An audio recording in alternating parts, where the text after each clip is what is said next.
अस्सलाम वालेकुम and welcome to the show views makers. मैं हूं आपकी मेजबान ज़रियाब आरिफ।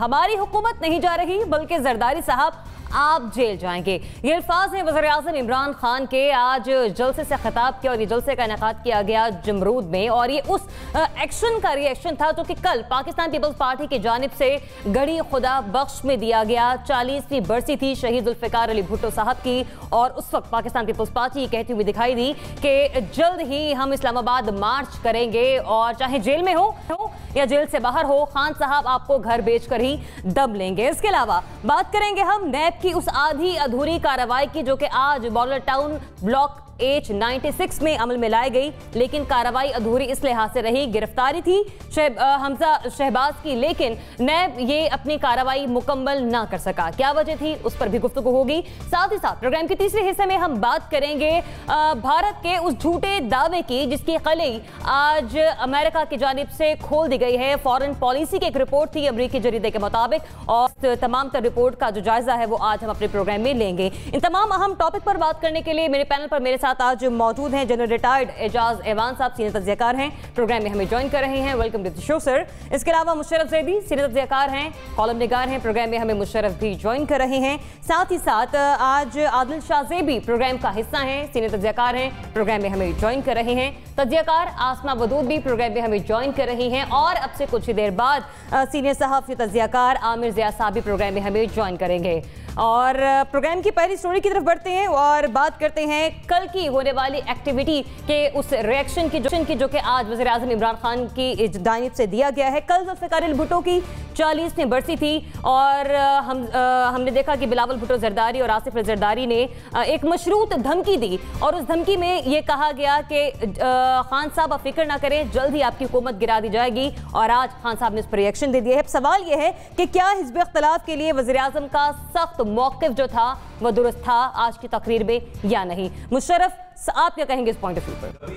जो जीतता है और जिसके पास पावर होती है उसको सख्त रवैया अपनाने से पहले 1000 दफ़ा सोचना चाहिए, क्योंकि अगर वो सख्त रवैया अपनाता है 99% मेजॉरिटी के साथ, एक एक बंदा, एक एक पत्ता, एक एक दरख्त, एक एक पहाड़ जो है वो कम से कम रुकू उसको कर रहा हो, और बिल्कुल उसकी कोई थ्रेट उसको जो है फेस ना करनी पड़े, पूरी दुनिया के ममालिक उसके जो है हामी हों, पैसों की कोई कमी ना हो, तो ज़रूर वो बिल्कुल गर्दनें उड़ा दे सारे जो, मतलब जाहिर बात है उनके अलावा सब करप्ट हैं जो उनके साथ नहीं हैं, सबकी गर्दनें उड़ा दें। लेकिन ऐसा नहीं था, ये इलेक्शन बड़ा कंटेस्टेड था, इस इलेक्शन में काफ़ी कॉम्प्रोमाइज़ भी हुए, उन कॉम्प्रोमाइज़ की वजह से, और वो कॉम्प्रोमाइज़ चारों पांचों तरफ थे, हर तरफ कॉम्प्रोमाइज़ चल रहे थे।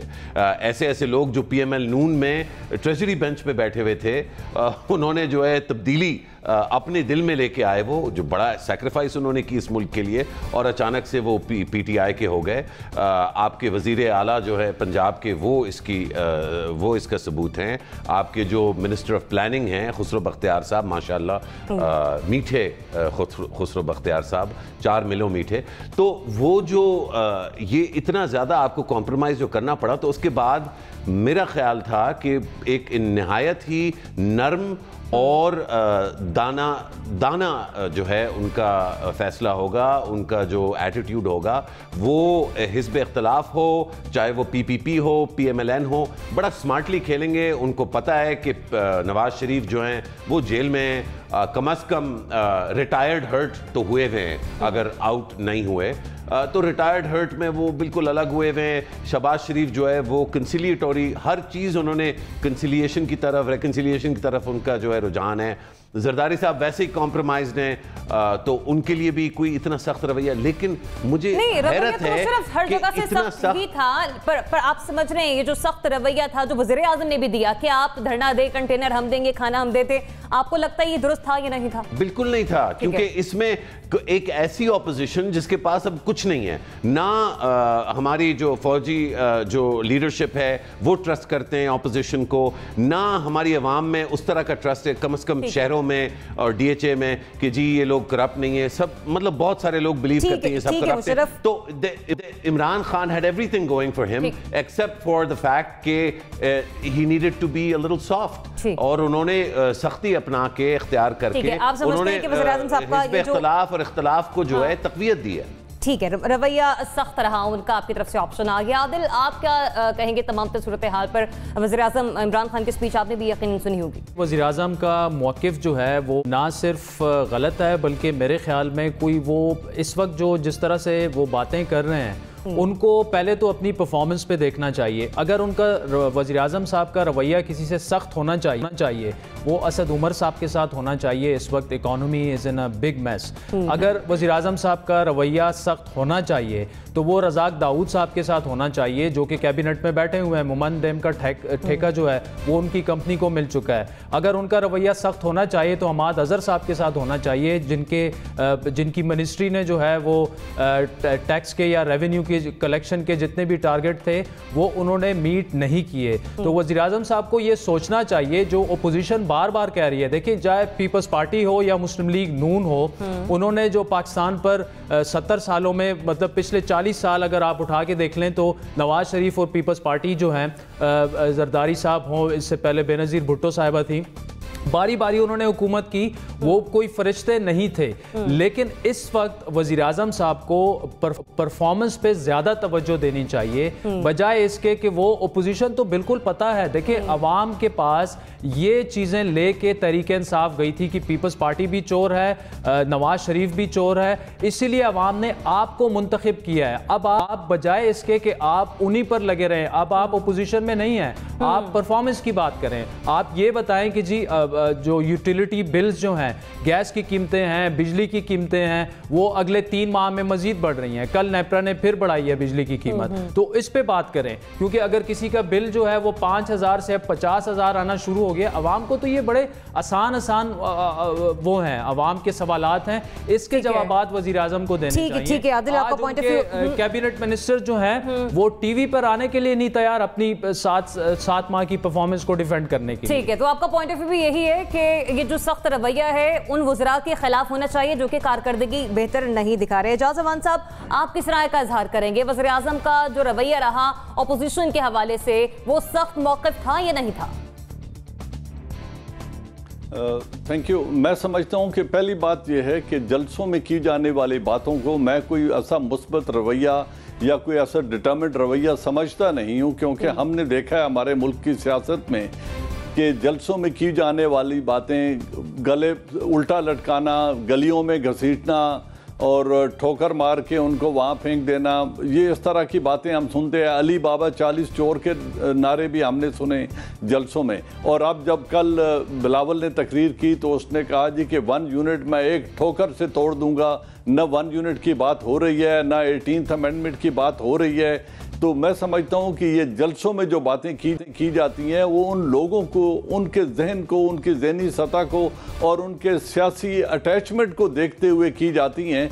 इनको मैं बहुत ज़्यादा सीरियस लेता नहीं हूँ। दूसरी बात यह है कि इमरान खान की सियासत का फ्लैगशिप ही एक है कि करप्शन से पाक सियासत होनी चाहिए। उनके नज़दीक और उनके वोटर के नज़दीक जो उन्होंने अपने वोटर को बात कही और जिसका उन्हें 1,76,00,000 वोट मिला, वो ये था कि पीपल्स पार्टी की टॉप लीडरशिप करप्ट है, मुस्लिम लीग नून की लीडरशिप करप्ट है, उन्होंने मुल्क के ख़जाने को प्लंडर किया है और एसेट्स अब्रॉड बनाए हैं। इसी बात पे उन्हें वोट मिली है। अब जब यही दोनों पार्टियां उनके ऊपर कीचड़ उछाल रही हैं और उनको धमकियां दे रही हैं और उनको सिलेक्टेड वज़ीर आज़म कह रही हैं, उनकी हुकूमत को गिराने की धमकियां दे रही हैं, तो इसका जवाब वही बनता है जो इमरान खान साहब ने जलसे में दिया। मैं समझता हूँ सियासी एतबार से उनका रवैया बिल्कुल दुरुस्त है और ऐसी सियासी लीडरशिप को जो उन पर कीचड़ उछाल रही है, ऐसा ही जवाब जलसों की हद तक देना बनता है। हाँ, जो बात अभी हो रही है कि उनको अपनी परफॉर्मेंस बेहतर करनी पड़ेगी, जिसमें अभी तक बहुत गुंजाइश है। ठीक है जौज़मान साहब, आपका मौक़िफ़ आ गया। आसमा, आप क्या कहेंगे इस तमाम सूरत हाल पर? देखिए जी, इमरान खान साहब की जो सियासत और सियासी तहरीक है ना, वो करप्शन के अगेंस्ट एक विगरस किस्म की वॉर के पे बेस्ड है। अब वो अपनी कोर्स से कभी डेविएट नहीं कर सकते। आप ये उम्मीद करें कि अब वो गवर्नमेंट में आ गए हैं तो वो ब्लैक एंड वाइट का डिफरेंस ख़त्म करके वो ग्रे में आके खड़े हो जाएंगे, ये कभी नहीं हो सकता। अगर कभी वो करेंगे तो वो उनकी सियासी लाइफ को एक बहुत बड़ा ब्लो लगाएगा। बाकी आप ये भी तो देखिए ना कि ऑपोजिशन क्या सवाल लेके आना चाह रही है या क्या उनके बेसिक मकासद है। जो आदिल ने मेंशन किया उनमें से तो एक भी मुझे उनकी लिस्ट पे इम्पॉर्टेंट सिग्निफिकेंस रखता हुआ नज़र नहीं आ रहा। आप एक पर्पस लेके आए, अवाम की बात लेके आए तो लोग आपको सपोर्ट भी करें, और हम जो रिएक्शन इमरान खान साहब का है उस पे उनको क्रिटिसाइज़ भी करें कि इस चीज़ पे बात होनी चाहिए। लेकिन करप्शन तो किसी भी इकोनॉमी के लिए एक नासूर है, उसके टुवर्ड्स सिंपैथेटिक कैसे हुआ जा सकता है? It is not possible. जो रिएक्शन इमरान खान साहब ने दिया है ये उनकी सियासी ज़रूरत भी है और ये हमारी इकनॉमिक ज़रूरत भी है। अगर हमने कहीं पहुंचना है, इस मीडियोकर ज़िंदगी से निकल के एक अच्छी ज़िंदगी हमने अटेन करनी है, तो कुछ स्टैंड्स हमें फॉर गुड लेने पड़ेंगे। ये भी उनमें से एक है। मैं थोड़ा इख्तलाफ कर सकता हूँ ज़रियाब, क्योंकि ये मुझे बड़ी हैरत हो रही है। लीडर ऑफ द ऑपोजिशन ने जो सबसे बड़ा उनका इस वक्त पॉइंट है और सबसे अहम जो उनकी तजवीज़ है वो है चार्टर ऑफ इकोनॉमी पे। आइए बैठिए बात कर लेते हैं मुशर्रफ, इस पे आगे चल के बात कर लेते हैं। आमिर ज़िया साहब हमें ज्वाइन कर चुके हैं, उनका पॉइंट ऑफ व्यू मैं ले लूँ। आमिर ज़िया साहब, देखिए दो मुख्तलिफ इशूज हैं। एक इशू तो ये है कि अगर हिज़्ब खिलाफ जो है जब उनके खिलाफ साफ से दायरे करार बढ़ता है तो उसके जवाब में वो हुकूमत गिराने की बात करते हैं और तनकीद करते हैं, तो फिर सियासी जत्थों की हद तक यकीनन जो वो है हुकूमत है वो भी उसी लहजे में बात करेगी। ये हमारी हमारी सियासत का कुछ ऐसे असूल बना हुआ है, और ये सिर्फ पाकिस्तान के नहीं पूरे साउथ एशिया में इसी तरह की इसमें बात होती है, इसी तरह के लहजे में बात होती है। तो इमरान खान साहब वज़ीर आज़म जो है उन्होंने जो सब मौक़िफ़ इख्तियार किया कि NRO नहीं मिलेगा या वो किसी भी सूरत में कॉम्प्रोमाइज नहीं करेंगे, तो वजह क्लियर है कि पूरी सियासत का और उनकी जो उन्होंने तहरीक चलाई उसका पूरा एक मोमेंटम जो था वो सिर्फ एक चीज के ऊपर था, वो था करप्शन।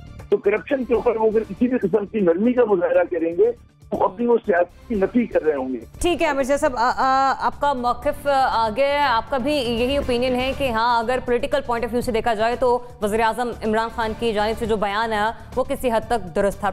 अगले सवाल की तरफ बढ़ते हैं और बात करते हैं सर धमकी के हवाले से जो कि उन्होंने गुज़िश्ता रोज़ दी थी, और वो थी हुकूमत गिराने की धमकी। लेकिन सवाल ये भी है कि क्या इससे सियासी महाजराई में आगे चल के मज़ीद इजाफा होगा या नहीं होगा? मुशर्रफ, अब आप बताइए। देखिए, जरदारी साहब ने एक दफ़ा ये भी धमकी, कल इसका हवाला भी हुआ, मुझे तो उस वक्त भी हंसी आ रही थी और अभी भी थोड़ी देर से हंसी आ रही है।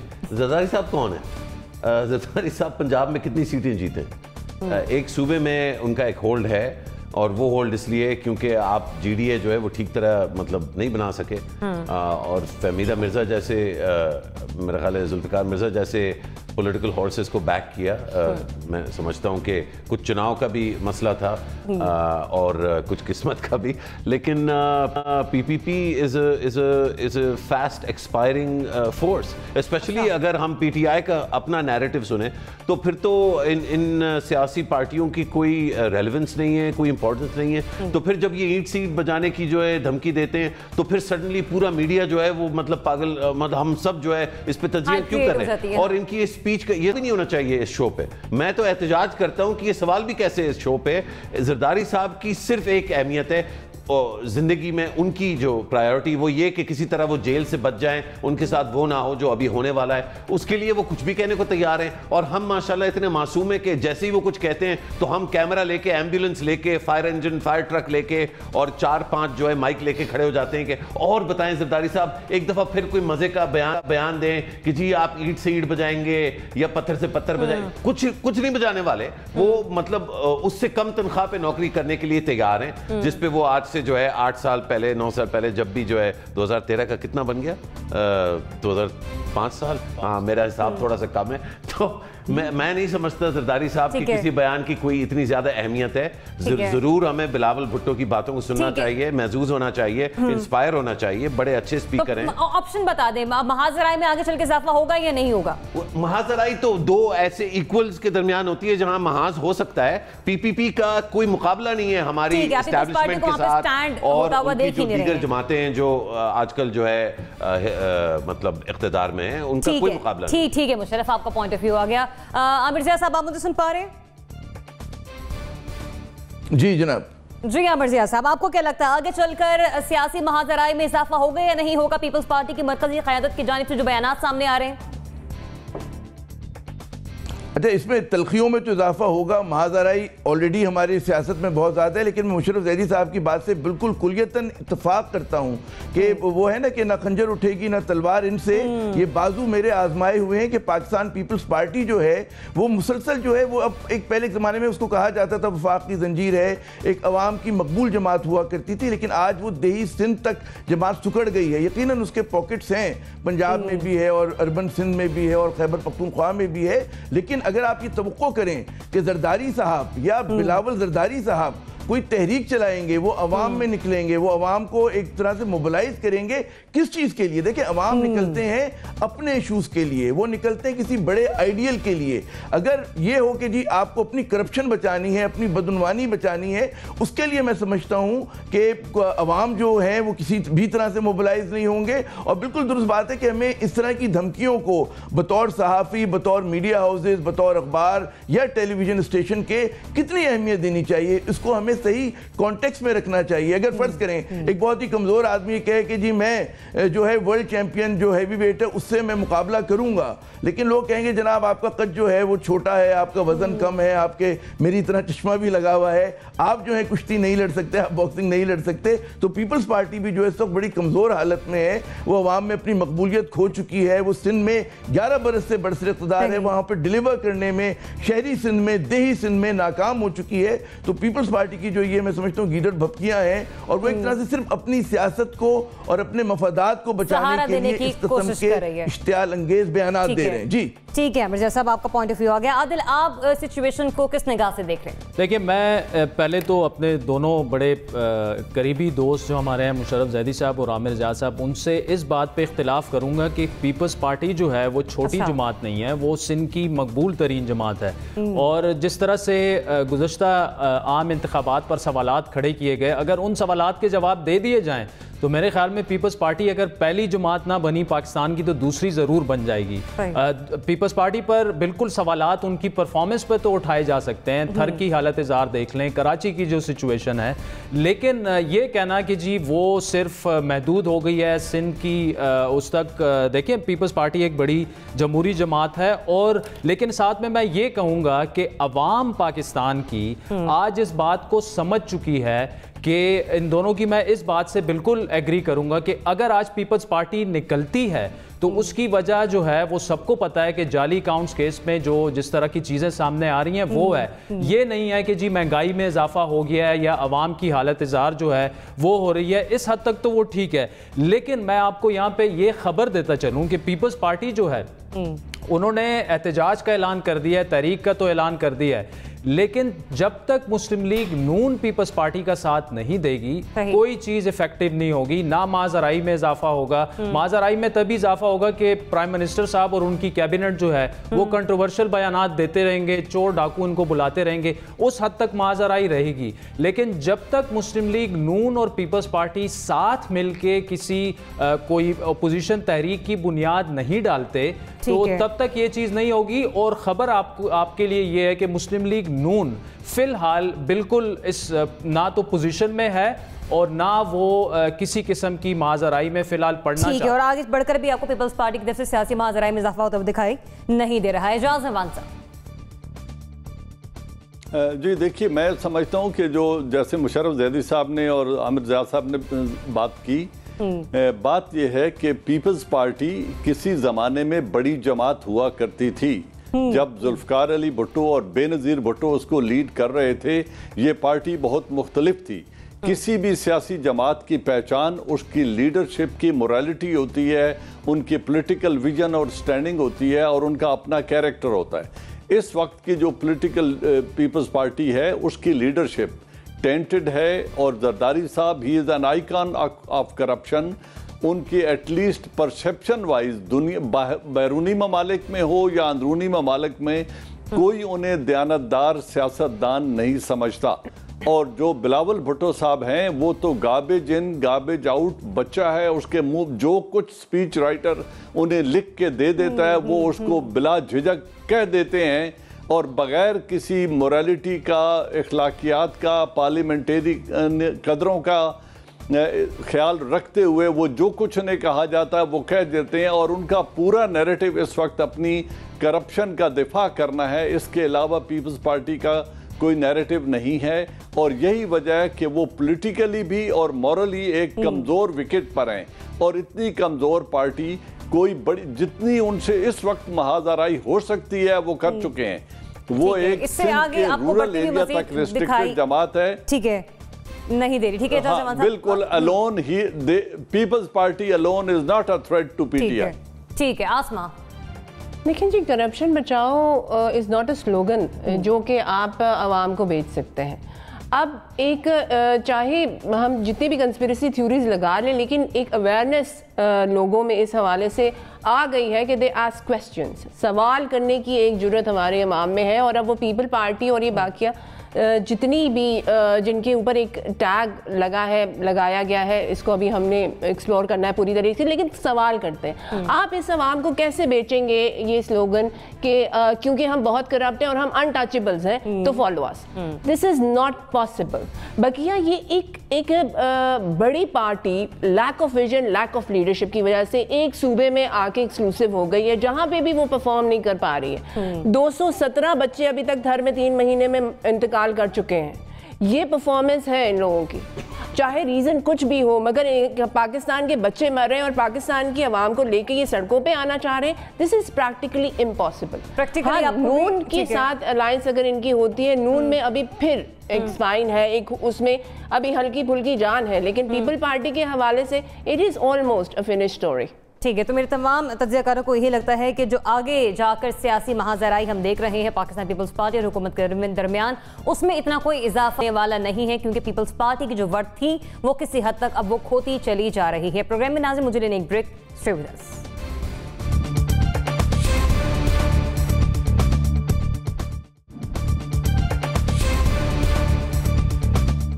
अपोजिशन लीडर शहबाज शरीफ की रिहाइशगाह पर आज नैब का छापा और हमजा शहबाज शरीफ की गिरफ्तारी आज की सबसे बड़ी खबर रही और मीडिया में सबसे ज्यादा नशर भी हुई और चली भी। लेकिन फिर भी हमने ये देखा कि नैब जिस गिरफ्तारी के लिए गया था वो तो अधूरी रही, वो कार्रवाई मुकम्मल नहीं हो सकी।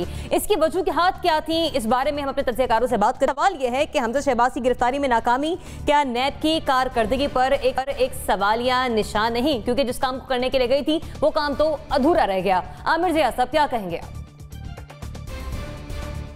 देखिए, सबसे बड़ी बात तो ये कि नैब के ऊपर जो लोग बहुत ज़्यादा तनकीद हो रही है वो ये हो रही कि ये बाज़-औक़ात काम जो करते हैं बड़ा ये कच्चा हाथ डालते हैं, इनके पास उनकी इतनी तैयारी नहीं होती। मैं ये उस हवाले से कह रहा हूँ कि केसेस को जिस तरह से ये लोग बनाते हैं, इन्वेस्टिगेशन करते हैं, प्रोसिक्यूशन जो है इनकी, उसको आपको कमज़ोरी नज़र आती है। अब आइए शहबाज शरीफ, ये हमजा शहबाज के वाक़े की तरफ। यहाँ पर जो है हमें मज़ाहमत जो हुकूमत का एक वो है मौक़िफ़ है और नैब का जो स्टेटमेंट है उसमें भी जो चीज़ वाज़ेह हुई है कि उनके जो गार्ड्स थे हमजा शहबाज साहब को, उन्होंने मज़ाहमत की और वो जो मज़ाहमत हुई उसकी वजह से वहाँ पर उनको धक्के दिए गए, कपड़े फाड़े गए। ये तमाम वजूहात थी जिसकी वजह से गिरफ्तारी नहीं हुई और इस चीज़ को एस्केलेशन से बढ़ाने के लिए और वहाँ पर क्योंकि कारकुन जमा हो गए थे तो नैब ने अपनी कार्रवाई को पूरा नहीं किया। यकीनन ये सवालिया निशान नैब के ऊपर भी है, लेकिन उससे बड़ा सवालिया निशान जो है ये नून लीग और उसकी क़यादत पर भी है कि आप जो हैं जस्टिस को ऑब्स्ट्रक्ट कर रहे हैं। अब बात यह कि अगर इस मुल्क में अदालतें काम कर रही हैं, इंसाफ के इदारे काम कर रहे हैं, तो अगर आपके वो वारंट लेकर आए थे तो जो भी एक कहते हैं ना लॉ अबाइडिंग सिटीजन होता है वो ताउन करता है। आपके पास तो यकीनन ऐसे और एवेन्यूज होते हैं कि जहां पर अगर आपके साथ ज्यादती हो रही हो आप उस चीज को एड्रेस कर लें। ठीक है अमीर जैसा मैं आऊंगी आपकी तरफ, वो पॉइंट आपका कंटिन्यू करेंगे। मुशर्रफ आप क्या कहेंगे इस मामले पर? मैं थोड़ा आपसे जानना चाहूँगा ज़रियाब, अगर आपको इल्म है, क्या वारंट वाकई मौजूद थे? क्योंकि हमने कुछ चीज़ें जो सोशल मीडिया पे नज़र आ रही हैं उनके तहत तो ये वारंट के बगैर आए थे, तो ये ज़रा क्लैरिफाई आप प्लीज़ कीजिएगा। नहीं, अभी ऐसे कोई वारंट गिरफ्तारी दिखाई भी नहीं गए थे और दूसरा ये कि जो एलामिया जारी हुआ था कि हमें कपड़े फाड़ने की धमकी दी गई, इनफैक्ट कपड़े फाड़े गए, ऐसी भी कोई रिपोर्ट मीडिया पर नशर नहीं हुई। तो मेरा ख्याल है कि देखें, मैं PML नून की लीडरशिप को बहुत मोहतात और चाको चौबंद रहना चाहिए। ये जो मॉडल टाउन का जो सीन है, हमें सबको मॉडल टाउन का सानिया भी याद है, जहाँ पे जो पाकिस्तान अवामी तहरीक के कारकुनान थे उनकी जो महाजराई हुई और उसके बाद जो बड़ी कॉम्प्लिकेटेड सिचुएशन थी और बहुत ज़्यादा दुखी एक उसका आउटकम था। जो PML नून के अंदर लोग हैं वो अक्सर ये कहते हैं कि ये एक हमारे ख़िलाफ़ साजिश थी। तो अगर आपको ये इल्म हो कि आपके ख़िलाफ़ इस तरह की साजिश हो सकती है और एक दफ़ा इतना बड़ा सानिया इस तरह की आपके मुताबिक साजिश हो चुकी है, तो फिर इस तरह के मामले में मैं समझता हूँ बहुत ज़्यादा मोहतात रहना चाहिए। हमज़ा शहबाज शरीफ का कद मैं समझता हूँ बहुत बढ़ जाता अगर वो ख़ुद अपने आप को गिरफ्तारी के लिए पेश कर देते। लेकिन अगर वाक़यतन कोई वारंट नहीं था तो क्या जवाब था और क्यों नैब जो है उनके घर पहुंची, सिवाय ये कि उससे एक सुर्खी जो है वो बनती है। और ये ज़रूर है कि अल्हम्दुलिल्लाह मैं समझता हूँ नैब एक अहम इदारा हो सकता है अगर उसमें वो रिफॉर्म्स लाई जाएं जो कई सालों से सारी पार्टियां कहती हैं कि होनी चाहिए लेकिन कोई पार्टी करके नहीं देती। लेकिन ये जो सुर्खियों का शौक़ है या जो एक एपेटाइट है, इसको मैं समझता हूँ ये एक बड़ा मुज़िर गवर्नेंस के लिए। तो वैसे मुशर्रफ आप ऑप्शन क्या लेंगे? आप समझते हैं ये नैब की कारकर्दगी पर वाकई आज एक सवालिया निशान लग गया? नैब की कारकर्दगी पे तो काफ़ी अरसे से बहुत सारे सवालिया निशान लग रहे हैं, लेकिन इससे कोई फ़र्क नहीं पड़ेगा क्योंकि नैब जो है वो एक अहम इदारा था और रहेगा। ठीक है मुशर्रफ, आपका पॉइंट ऑफ व्यू आ गया। जवान साहब आप क्या कहेंगे इस मामले पर? जी देखिए, नेशनल अकाउंटेबिलिटी ब्यूरो का काम है जुराइम के खिलाफ तहकीकात करना और फिर उनको प्रोसिक्यूट करना।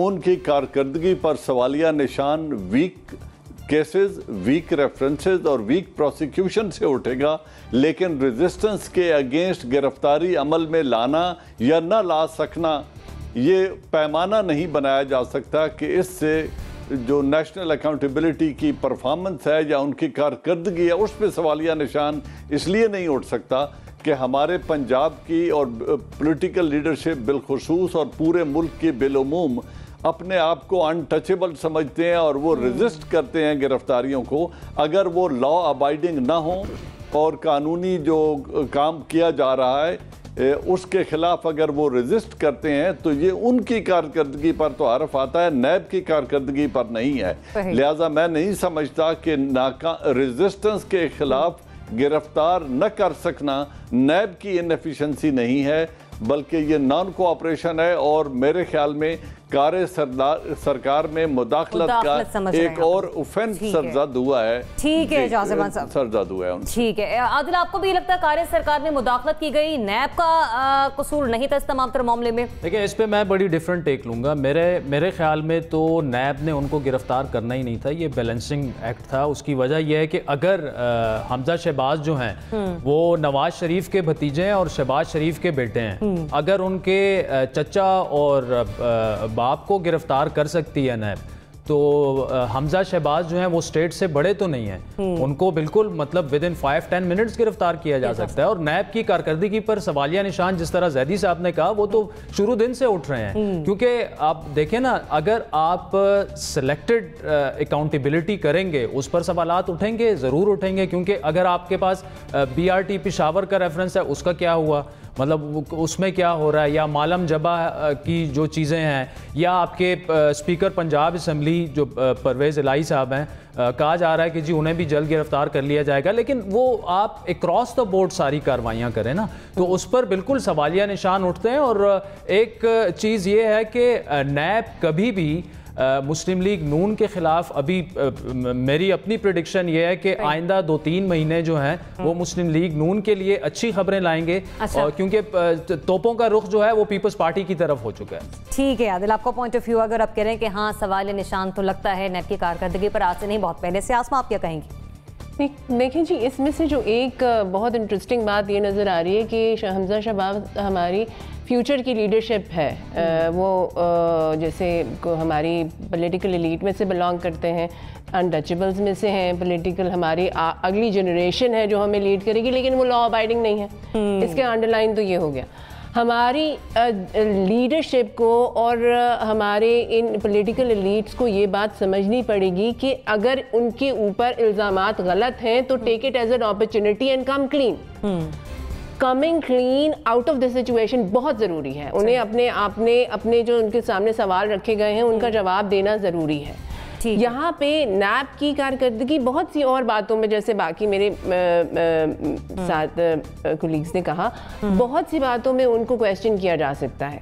अब यहाँ पे मेरा ख्याल है कि बहुत हीरोइक होता और एक लीडर के बिफिटिंग होता अगर हमजा शहबाज इस गिरफ्तारी को रेजिस्ट ना करते, लेकिन अब क्योंकि हमारे यहाँ पॉलिटिक्स की डायनामिक्स मुख्तलिफ हैं, हम डिफरेंट कंस्पिरेसी थ्योरीज में बहुत ज़्यादा इंटरेस्टेड होते हैं, तो इसके हवाले से डिफरेंट कंस्पिरेसी थ्योरीज आ रही हैं। लेकिन ये एक लॉ अबाइडिंग सिटीजन, मेरा रिस्पॉन्सिबिलिटी है कि अगर मैं कभी किसी ऐसी सिचुएशन में आऊँ तो मैं लॉ को अबाइड बाय करूँ, उसको साथ कोऑपरेट करूँ। जब मेरी रिस्पॉन्सिबिलिटी है तो मेरे मुस्तकबिल की लीडर की भी है। तो आप किसी कारकर्दगी पर सवाल निशान लगा रही है फ्यूचर के जो हमारे रहनुमा हैं उनकी कारकर्दगी पर, कि वो कानून की खिलाफ वर्जी करते दिखाई दे, या फिर नैब की कारकर्दगी पर? नैब को आप मुख्तलिफ चीज़ों पे कर सकती हैं, लेकिन इस सिचुएशन में रिस्पॉन्सिबिलिटी हमजा शहबाज की साहब की है। ठीक है आसमा, आपका पॉइंट ऑफ व्यू भी आ गया। हमजा शहबाज की गिरफ्तारी में नाकामी पर नैब की कारकर्दगी पर सवालिया निशान। मेरे 3 तज्ज़ियाकारों ने कहा कि हाँ, नैब की कारकर्दगी पर शकूक शबात और सवालिया निशान बिल्कुल दुरुस्त है, जबकि मेरे 2 तज्ज़ियाकारों का कहना है कि नहीं, उन्हें ऐसा नहीं लगता है। प्रोग्राम में मुझे लेने ब्रेक, नाज़रीन स्टे विद अस।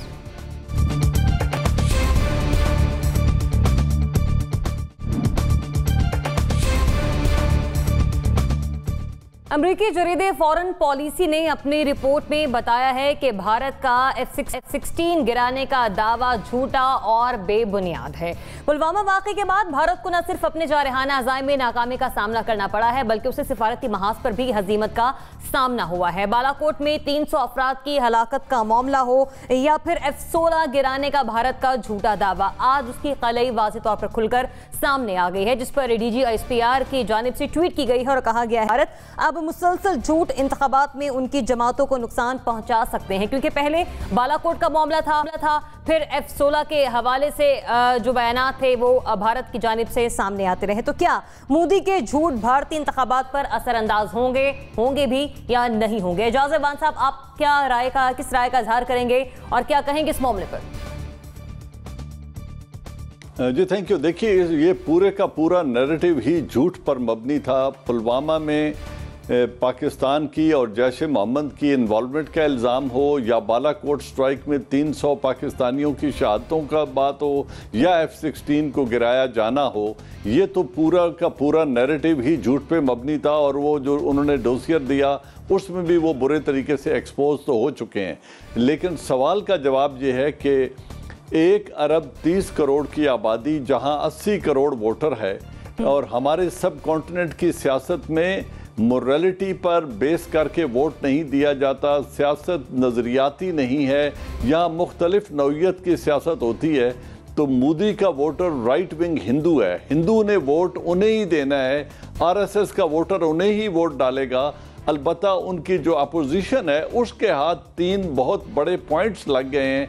अब ये उन पे डिपेंड करता है कि वो उनको इलेक्शनरिंग कैंपेन में मोदी हुकूमत के खिलाफ या मोदी गवर्नमेंट के खिलाफ, बीजेपी के खिलाफ इस्तेमाल किस तरह करते हैं। तो मैं नहीं समझता कि उनके राइट विंग वोटर का जो वोट है या उनका स्टांस बीजेपी के अगेंस्ट चेंज होगा।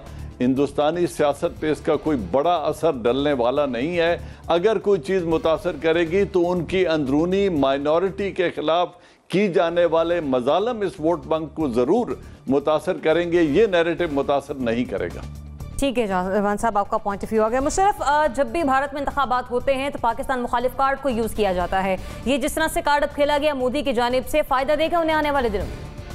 देखिए, पाकिस्तान वो वाहिद इशू है हिंदुस्तानी सियासत में जो हमेशा मुनाफे बख्श रिटर्न्स देता है, चाहे कांग्रेस हो। और ये सिर्फ आरएसएस या हिंदू राइट विंग का ऑब्सेशन नहीं है।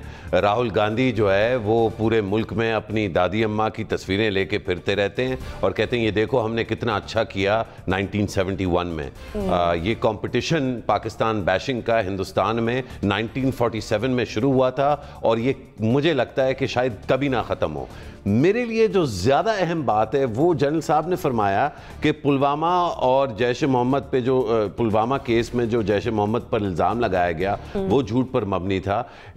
यकीनन जनरल साहब के पास ये इंफॉर्मेशन होगी। ये तो इंडिया प्रूव नहीं कर सका कि वो था, लेकिन ये भी शायद प्रूव नहीं हुआ कि वो नहीं था। लेकिन असल जो मुझे लगता है जहां हर पाकिस्तानी को खटका होना चाहिए, ख़ास तौर पे हमारी फ़ौज, हमारी इंटेलिजेंस और हमारे फॉरेन ऑफिस को, वो ये कि बावजूद इसके कि हम ये कह रहे हैं कि ये झूठ पर मबनी है, आप देखिए कि जर्मनी, फ्रांस, अमेरिका और यूनाइटेड किंगडम 4 ममालिक P5+1 में से, यानी कि 6 ममालिक जो दुनिया के अहम तरीन ममालिक हैं UN सिक्योरिटी काउंसिल पे और दीगर मामलात पर इंटरनेशनली, उनमें से 4 ममालिक ने ना सिर्फ पुलवामा केस को पाकिस्तान के मत्थे लगाने की कोशिश नहीं, एक्सप्लिसिटली इंडोर्स किया, बल्कि फिर जो बालाकोट का अटैक था पाकिस्तान पर उसको इंडोर्स भी किया। ये कितना बड़ा जो है खटका होना चाहिए हमें कि दुनिया के 4 अहम तरीन ममालिक जो हैं वो हिंदुस्तान के झूठ को तो सुटकने को तैयार हैं, लेकिन कश्मीरियों के ऊपर जो जुल्म ढाए जा रहे हैं उसके ऊपर एक झलक भी वो नहीं डालना चाहते। और ये कितनी बड़ी पाकिस्तान की जो है फेलियर है कि ये ऐसा हो रहा है। इस पे हम सबको सोचना है और इंशाल्लाह अपने मुल्क को ज्यादा ताकतवर बनाना है और हिंदुस्तान के झूठों को साबित कराना है। इसके लिए हमें बहुत मेहनत करनी होगी। आप इस पे अपनी राय क्या देंगे कि आगे चल के ये मोदी सरकार को फायदे देंगे या नुकसान देंगे? पाकिस्तान बैशिंग इंडिया में हमेशा फायदेमंद सूद बख्श जो है वो इन्वेस्टमेंट है और ये फिर से इनको जो है सपोर्ट करेगी, लेकिन दोनों पार्टियां एंटी पाकिस्तान है। तो ये हमें इस खुशफहमी में नहीं रहना चाहिए कि बीजेपी जो है वो एंटी पाकिस्तान है और बाकी हिंदुस्तानी जो है वो बहुत पाकिस्तान से प्यार करते हैं। ठीक है मुशर्रफ, आपका पॉइंट ऑफ व्यू होगा। आमिर ज़िया साहब, आप क्या कहेंगे मामले पर? देखिए, मैं मुशर्रफ साहब की बात को आगे बढ़ाऊंगा। इन्होंने बिल्कुल दुरुस्त कहा कि जो 4 बड़े ममालिक हैं उन्होंने पाकिस्तान के खिलाफ मौक़िफ़ लिया, लेकिन सवाल ये पैदा होता है कि ये मौक़िफ़ क्यों लिया। बात यह है कि एक तो ज़ाहिर है कि हमें पता है कि हिंदुस्तान की मार्केट बहुत बड़ी मार्केट है, 1 बिलियन 30 करोड़ लोगों का मुल्क है, तो वहाँ पर उनके इकोनॉमिक वेस्टेड इंटरेस्ट बहुत सारे हैं। एक तो ये बात है। दूसरी बात यह है कि वो पाकिस्तान को एक प्लाइंट स्टेट के तौर पे देखना चाहते हैं कि जो मगरिब की कुछ उनके तकाजे हैं, चाहे वो पाकिस्तान के न्यूक्लियर प्रोग्राम के हवाले से हों, चाहे वो अफगानिस्तान में पाकिस्तान के मखसूस किरदार के हवाले से हों, इस हवाले से वो पाकिस्तान पर दबाव बढ़ा रहे हैं। और उसमें उसके अंदर ये नहीं कि वो कोई हाई मॉरल ग्राउंड पर हैं या वो सच का साथ दे रहे हैं, वो अपने नेशनल इंटरेस्ट में या जो भी उनका पैराडाइम है उसके हिसाब से बात कर रहे हैं। अब हम आते हैं ये वाली जो बात की जी इसके ऊपर के मोदी साहब पे क्या असर पड़ेगा। बात ही कि जो फॉरेन पॉलिसी का जो उनका जरीदा है अमेरिका, उसका ये जो स्टेटमेंट है यकीनन जो है वो मोदी साहब के झूठ को मजीद एक्सपोज करता है। लेकिन बतौर पाकिस्तानी जो है हमें पहले से ही पता था, हमें ये जो पाकिस्तान आर्मी का या पाकिस्तान गवर्नमेंट का जो मौक़िफ़ था कि जी हमारे F-16 नहीं गिरा, तो हमें उस पर यकीन था। अब लेकिन भारत के एको चैम्बर के अंदर ये बात जो है, क्योंकि भारत का जो मीडिया है वो एक जंगी जनून में मुब्तला है और वो पाकिस्तान बैशिंग की बात अगर हो, पाकिस्तान मुखालिफ प्रोपेगेंडे की बात हो, बढ़ा चढ़ा कर पेश कर रहा है। तो मैं नहीं समझता कि फॉरेन पॉलिसी के स्टेटमेंट जो है, जो फॉरेन पॉलिसी जरीदे का जो एक ये स्टोरी है वो उनके इलेक्शन पे बहुत ज्यादा असरअंदाज होगी, क्योंकि वहां पे जो हिंदू इंतहा पसंद है, जो वहां का दायां बाजू है, उसका ऑलरेडी माइंड सेट है और वहां पर उस झूठ को 1000 बार बोल के वो समझते हैं कि जी वो एक सच बन गया है। फॉरेन पॉलिसी आगे आने वाले इलेक्शन पे कोई नुकसान होगा। ठीक है आदिल, आप क्या कहेंगे? देखिए, मैं थोड़ी सी एक छोटी सी ऐड उसमें कर लूँ। मुस्लिम लीग नून का जो मौक़िफ़ है, फिर आपके जवाब की तरफ आता हूँ। वो ये कह रहे हैं कि जी हमजा शहबाज साहब जो हैं वो प्रोटेक्टिव उनकी बेल थी और उनको अरेस्ट कर ही नहीं सकती थी कानूनी तौर पर। अब आते हैं आपके सवाल की तरफ। देखें, मैं ये समझता हूँ कि उसको बीजेपी को ऑलरेडी फ़ायदा पहुँच चुका है पाकिस्तान बैशिंग का। जिस तरह जैदी साहब ने कहा कि ना सिर्फ पाकिस्तान बैशिंग जो है वो सिर्फ बीजेपी नहीं कर रही, हिंदुत्व के लोग नहीं कर रहे, कांग्रेस भी बिल्कुल इसी तरह करती है। अगर पुलवामा अटैक के बाद कश्मीरी स्टूडेंट्स को वहाँ की यूनिवर्सिटियों से चुन चुन कर बाहर ला के सड़कों पर मारा गया, तो कांग्रेस तो उस पर नहीं बोली। तो हमें ब्लेम जो है वो सिर्फ बीजेपी को नहीं देना चाहिए। ओवरऑल जो है Pakistan bashing always page of. और इसमें आपको सिर्फ ये बता दूं मैं क्यों ये बात कर रहा हूं कि it has already paid of. जो ओपिनियन पोल्स अभी लेटेस्ट आए हैं, तो बीजेपी जो है वो सिर्फ 10-15 सीटें उनको मेजॉरिटी से कम मिलेगी, 270 सीटें वो ले जाएंगे, गवर्नमेंट बना लेंगे। पॉइंट ऑफ व्यू आपको आगे कि हाँ इसको कहीं ना कहीं फायदा पहुंच चुका है बीजेपी को। आसमा आप क्या कहेंगी? देखिए जी, इंडिया में अभी जो विधानसभा के इलेक्शंस हुए थे उसमें रीजनल पार्टीज जो कि वैसे इनसिग्निफिकेंट थी, वो बहुत स्ट्रेंथ गेन कर रही थी। तो इसकी वजह से इंडियनाइजेशन कार्ड है ये, इसको मैं, जिसमें पाकिस्तान का होना तो नेशनल है, उसको यूज किया गया जो बहुत बुरी तरीके से मिसफायर हुआ। अब यहाँ से इफेक्ट इसका ऑब्वियसली, मुझे बस ऑप्शन दे दीजिए, मेरे पास वाकई बहुत कम है, वेरी सॉरी। मेरे ख्याल के मुताबिक इसका नेगेटिव इफेक्ट होगा बीजेपी की पॉलिटिक्स पे, क्योंकि वो इंडियन कार्ड उस तरीके से पे बैक नहीं कर सकता। नेगेटिव इफेक्ट होगा बीजेपी की पॉलिसी पर और मोदी को उस तरह से फायदा। मेरे 3 तज्जियाकारों का ये कहना है, जबकि 2 का ये कहना है कि बीजेपी को जो फायदा पहुंचना था वो पहुंच चुका। इसी के साथ ही मुझे दीजिए इजाजत, अल्लाह हाफिज़।